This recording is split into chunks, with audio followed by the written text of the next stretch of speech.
The first sign that something was wrong hit me the morning I nearly choked on my coffee, staring at a power bill so high it could have passed for a car payment. $5,000 for 1 month. Yeah, you heard that right. I'm Roman Ellers, just a regular electrician pushing 40 who wanted peace and quiet in a modest place in Maple Ridge, not a front row seat to the wildest HOA scam this side of the Mississippi. Let me back up a sec. Maple Ridge is run by an HOA so obsessed with control, their president, Regina Catley, walks around like she's running for governor, always in pastel suits and clutching her clipboard like a weapon. If you plant the wrong color petunias, she'll probably try to have you locked up. 3 weeks ago, I opened the mail and my heart just about stops. $5,000. No new appliances, no backyard disco lights, just my kid and his PS5. Nothing out of the ordinary. I called the power company. They double-checked the meter, swore it was correct. But I know a scam when I smell one. So, I took a look myself. That meter was running like it was trying to break a world record. I followed the cable, expecting a squirrel's nest or maybe a neighbor's extension cord. What I found was a buried line running right from my meter, under the green belt, all the way to the HOA's shiny new clubhouse. The one with enough security lights to land a plane and a pool that's always heated, even in July. I stormed into the next HOA meeting, slammed the bill on the table. Regina looks at me like I'm speaking Martian. Roman, we had a licensed contractor. If there was a mistake, it wasn't intentional. Oh, sure. 2 months of accidental wiring and nobody noticed? I told her they'd fix it now and reimburse me. That's when she leaned in, all steely-eyed. Are you accusing your HOA of theft? You know what I mean?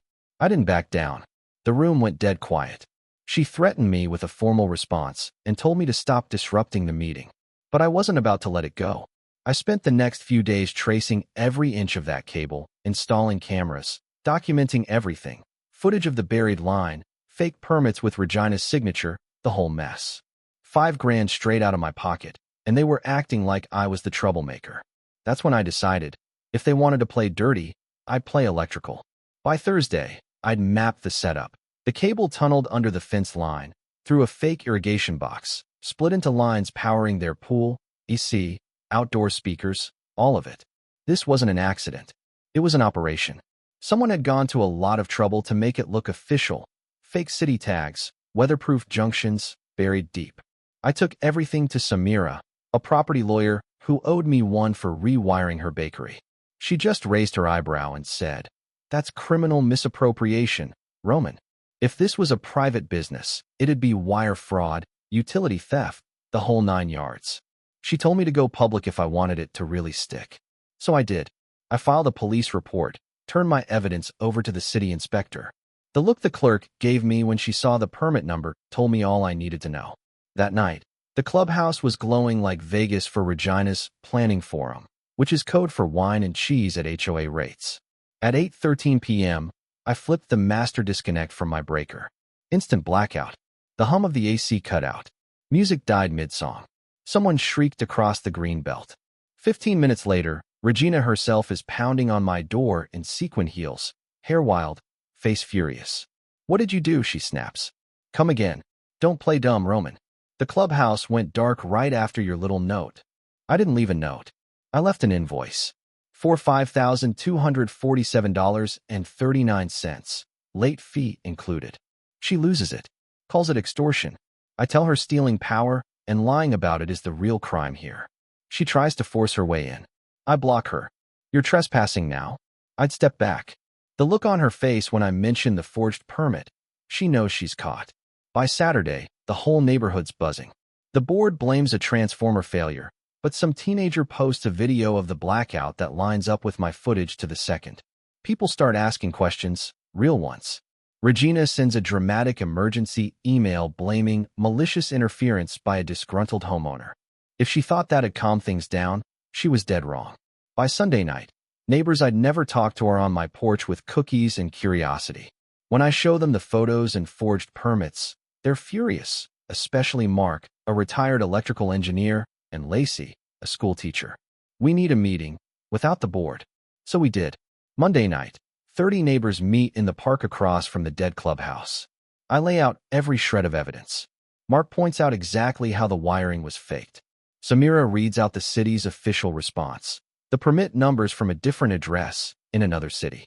People are shocked, then angry. Some want Regina gone on the spot. Others want to audit the whole HOA back to the Stone Age. I just sat back and let them roll. Wednesday, police show up with a warrant. They seize files, checks, permits, anything with Regina's name on it. Thursday morning, she resigns. No apology, just a bland email about personal matters. We file a civil suit for the power bills and damages. Turns out, we're not alone. Other neighbors join in, citing misused dues, shady contracts, all of it. The contractor flips, hands over emails implicating Regina and others. The clubhouse stays offline for weeks. When it reopens, it's under new management.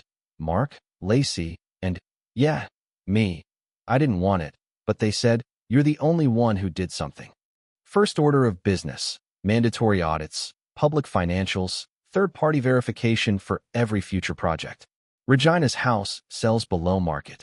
No one waves goodbye. That's when we started digging for real. Lacey finds $20,000 paid for landscaping evaluations, with no receipts, just Regina's signature. $8,000 to a security consultant, that's a mailbox at a UPS store. We flag over $90,000 in bogus expenses in 3 years, double-billed pest control, fake legal retainers, all of it. I call the city's fraud division. 2 plainclothes investigators show up at my place. You have any idea how common HOA embezzlement is? One asks. Most people never notice. Well, I tell them, they picked the wrong electrician. Then things get weird. My mailbox gets ripped out, dead possum in the door, anonymous threats. Electricians can have accidents too. Lacey gets one on her windshield. Mark's dog finds another wrapped around a stake. We document everything, send it to the investigators, loop in Samira and the Attorney General's office. By the time the audit's done, the number's grown, $183,000 siphoned from dues over 4 years. Regina's family, her nephew, a legal firm she owned, one giant shell game. Subpoenas go out. Regina gets arrested at her new job, Dalton at the golf course. The news blows up.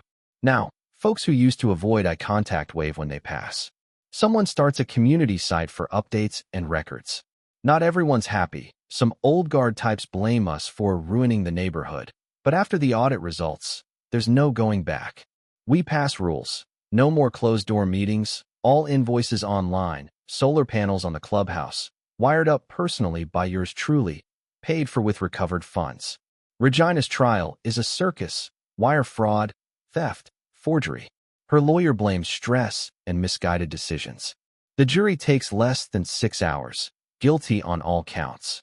She gets 12 years, no parole for 8. Dalton takes a deal, banned from HOAs for life. The city starts auditing other associations. Maple Ridge isn't perfect, but it's ours again. For the first time, the clubhouse lights up legally, running off sunshine, not someone's stolen current. The tension breaks. Neighbors talk. Kids play in the street. People hang out on their porches. But then we find one last loose thread. A $6,000 payment labeled Expedited Compliance Services. No invoice, no vendor, just a check. Samira narrows her eyes. That's not a bill. That's a payoff. Turns out, it was hush money for a city inspector, Tanner Willis, who rubber-stamped fake permits. He confesses, names names, testifies in court. More charges, more fallout. And by spring, the last trial is over. We pass a resolution, term limits, transparency, community votes for any big expense, double inspections for every upgrade. You ever think you'd end up running a neighborhood?